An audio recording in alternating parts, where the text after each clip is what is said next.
Hello दोस्तों आज के वीडियो में हम लोग क्लास 12th के चैप्टर हेरिडिटी एंड वेरिएशंस के बारे में बात करेंगे।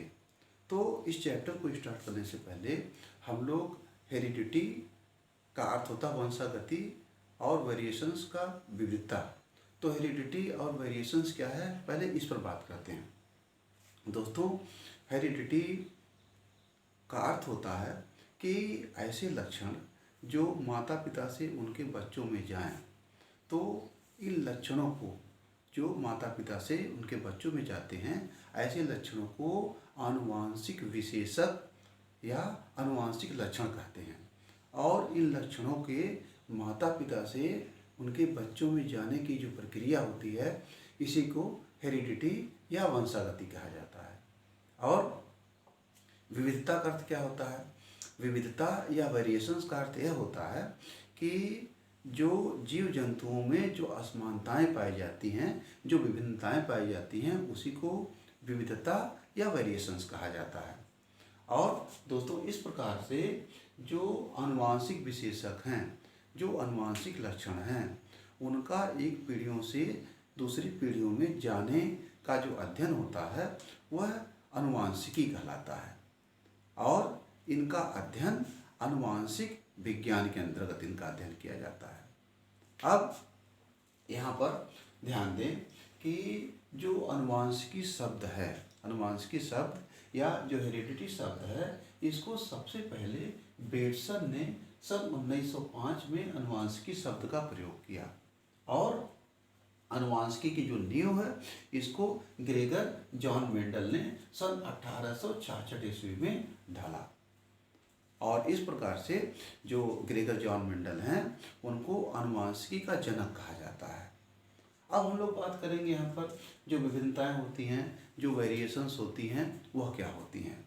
तो दोस्तों, वेरिएशंस या विभिन्नताओं का मतलब होता है कि जीवों में जो असमानताएं पाई जाती हैं या जीवों में पाई जाने वाली असमानताओं को विभिन्नताएं या वेरिएशंस कहा जाता है। यह वेरिएशंस दो प्रकार के होते हैं। एक होती है दैहिक विभिन्नताएं या सोमैटिक वेरिएशन जिसको कहा जाता है, और जो दूसरे प्रकार की विभिन्नताएं होती हैं, उनको जन्निक विभिन्नताएं या जर्मिनल वेरिएशंस कहा जाता है। तो अब इसमें सबसे पहले हम लोग जो दैहिक विभिन्नता होता है या सोमैटिक वेरिएशंस होता है, उस पर बात करेंगे। तो दोस्तों, जो दैहिक विभिन्नताएं होती हैं, यह वातावरणीय दशाओं, रहन सहन, शिक्षा और जलवायु आदि के प्रभाव से उत्पन्न होने वाली अस्थायी विभिन्नताएं होती हैं। इसका अर्थ यह हुआ कि जो दैहिक विभिन्नता है या जो सोमैटिक वेरिएशंस होता है, यह परमानेंट नहीं होता है, बल्कि कैसा होता है, यह जो है परमानेंट नहीं होता है और यह कम समय के लिए होता है। और इस प्रकार से ये जो विभिन्नताएं जीवों में उत्पन्न होती हैं, वो कैसे उत्पन्न होती हैं? वह वातावरणीय दशाओं के कारण और जलवायु के कारण, शिक्षा के कारण ये विभिन्नताएं उत्पन्न होती हैं।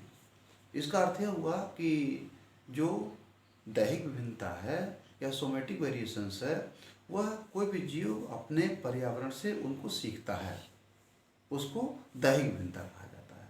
उदाहरण के तौर पर जैसे मान लीजिए कि दो भाई हैं और उसमें से उन दोनों को बचपन से ही, एक भाई को इंडिया में रखा गया और एक भाई को अमेरिका में भेज दिया गया। इस प्रकार से 25 वर्षों के बाद हम जब उन दोनों को आपस में उनकी तुलना करते हैं, तो अब इंडिया में जो रहने वाला बच्चा है, उसने इंडिया के कल्चर को सीखा है, यहाँ के रहन सहन को सीखा है, यहाँ की जलवायु में रहा है, तो उसका सारा जो बिहेवियर होगा, जो स्वभाव होगा, वह हमारे सोसाइटी में जैसा होता है वैसा होगा। और वहीं पर उसका भाई जो अमेरिका में रह रहा है, उसकी जो विशेषताएं होंगी, वह वहाँ के कल्चर के अनुसार होंगी। तो इस प्रकार से दोनों भाई हैं, लेकिन दोनों को अलग अलग वातावरण में रखने के कारण दोनों में अलग अलग विभिन्नताएं आ गईं। और ये दोनों विभिन्नताएं जो हैं, उनको अपने पर्यावरण से मिली। और वह पर्यावरण, अगर इंडिया में रहने वाला बच्चा है तो इंडिया के अनुसार वो है, और अमेरिका में जो है वो अमेरिका के अनुसार है। तो इस प्रकार की विभिन्नताओं को दैहिक विभिन्नताएं कहा जाता है और यह जो है अस्थायी नहीं होती हैं। इसको जीव अपने पर्यावरण से सीखता है। इसी प्रकार से जो दूसरी विभिन्नता होती है जीवों में, उसको जनिक विभिन्नताएं कहा जाता है या इसको जर्मिनल वेरिएशंस कहा जाता है। और दोस्तों, यह जो जर्मिनल वेरिएशंस है, जर्मिनल वेरिएशंस जीवों के जीन संरचना में परिवर्तन के कारण उत्पन्न होती हैं। और इस प्रकार से यह जो विभिन्नताएं होती हैं वो कैसी होती हैं, वो अस्थायी होती हैं या परमानेंट होती हैं। और यहाँ पर एक चीज़ और जान लें कि ये जो जनिक विभिन्नताएं होती हैं, किसी भी जीव में जो जनिक विभिन्नताएं एकत्रित होने के पश्चात काफ़ी समय के बाद क्या होता है कि उस जाति से नई नई उपजातियों का निर्माण होता है। अर्थात एक जात से दूसरी जातियों का निर्माण होता है जनिक विभिन्नताओं के एकत्रित होने के कारण। तो इस प्रकार से यह वेरिएशंस या विभिन्नताएं हो गई। अब यहाँ पर जो है यह जो चैप्टर जो पढ़ रहे हैं हम लोग, हेरिडिटी एंड वेरिएशंस, अगर यहाँ पर हम मेंडल की बात ना करें तो यह चैप्टर अधूरा रह जाएगा। तो दोस्तों, थोड़ा सा हम लोग यहाँ पर जो ग्रेगर जॉन मेंडल हैं उनके बारे में बात करते हैं। तो आप जान लें कि जो ग्रेगर जॉन मेंडल थे, तो ग्रेगर जॉन मेंडल का जन्म 22 जुलाई सन 1822 को ऑस्ट्रिया के ब्रून नाम के शहर में हुआ था। और यह एक माली के परिवार में इनका जन्म हुआ। और इन्होंने क्या किया कि बाद में यह एक चर्च में फादर के रूप में इन्होंने काम किया। और चूँकि जो भी धार्मिक स्थल होते हैं वहाँ पर जगहों की कमी तो होती नहीं है, तो ग्रेगर जॉन मेंडल एक जो है एक वैज्ञानिक विचारधारा वाले व्यक्ति थे। वहाँ पर फादर के रूप में रहते हुए भी इन्होंने क्या किया कि वहीं पर उस चर्च में इन्होंने जो मटर होती है, जिसका जो वानस्पतिक नाम पाइसम सटाइवम होता है, उस पर इन्होंने क्या किया, स्टडी किया, अध्ययन किया, एक्सपेरिमेंट्स किए, बहुत सारे एक्सपेरिमेंट्स किए। और इन्होंने मटर के पौधे पर लगभग 7 वर्षों तक कठिन परिश्रम किया, एक्सपेरिमेंट किया। और इस प्रकार से 7 वर्षों के पश्चात उन्होंने सन 1865 में आनुवांशिकता के सिद्धांतों का प्रतिपादन किया, आनुवांशिकता के सिद्धांतों को बताया। और इस प्रकार से उन्होंने आधुनिक अनुवांशिकी की नींव डाली। दोस्तों, उन्होंने अपने ये जो अनुवांशिकी के जो नियम है, तो एक जो पत्रिका थी वो annual proceedings of natural history society of Brunn, इसमें प्रकाशित किया। और इस प्रकार से इन्होंने अनुवांशिकी के नियमों को प्रकाशित किया। लेकिन क्या हुआ कि 35 वर्षों तक इनके जो नियम थे, इनके नियमों को उपेक्षित किया गया और इनके नियमों को ध्यान नहीं दिया गया। ऐसा इसलिए हुआ क्योंकि उस समय एक जो बहुत ही मशहूर वैज्ञानिक थे चार्ल्स डार्विन, तो चार्ल्स डार्विन ने का जो एक सिद्धांत था, जिसको आज भी हम लोग जानते हैं, पढ़ते हैं, और उस सिद्धांत का नाम था प्राकृतिक चयन या नेचुरल सिलेक्शन।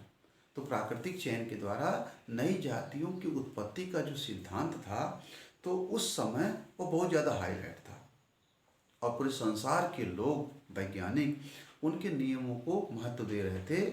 और इस कारण डार्विन के सिद्धांत के वजह से मेंडल के कार्यों को उपेक्षित किया गया, उनके कार्यों को ध्यान नहीं दिया गया।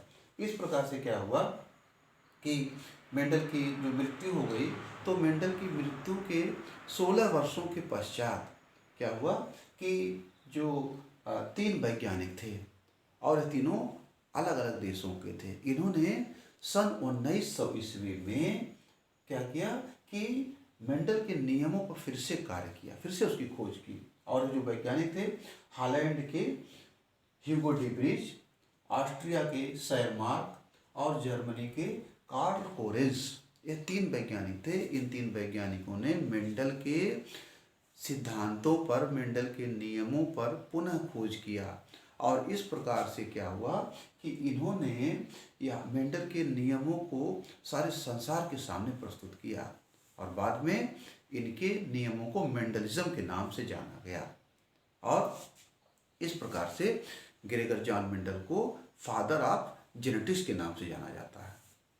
तो दोस्तों, आज हम लोगों ने इस चैप्टर का जो इंट्रोडक्शन है, इंट्रोडक्शन के बारे में जाना, इसके परिचय के बारे में जाना। यहाँ पर आपने आनुवांशिकी क्या है, आनुवांशिक विशेषक क्या होता है, जेनेटिक्स क्या है और जो वेरिएशंस क्या हैं, इनके बारे में आपने जाना, देखा। तो दोस्तों आज की वीडियो में इतना ही। अब हम मिलते हैं आपसे अगले वीडियो में। तब तक इस वीडियो को अधिक से अधिक लाइक, सब्सक्राइब और शेयर करें।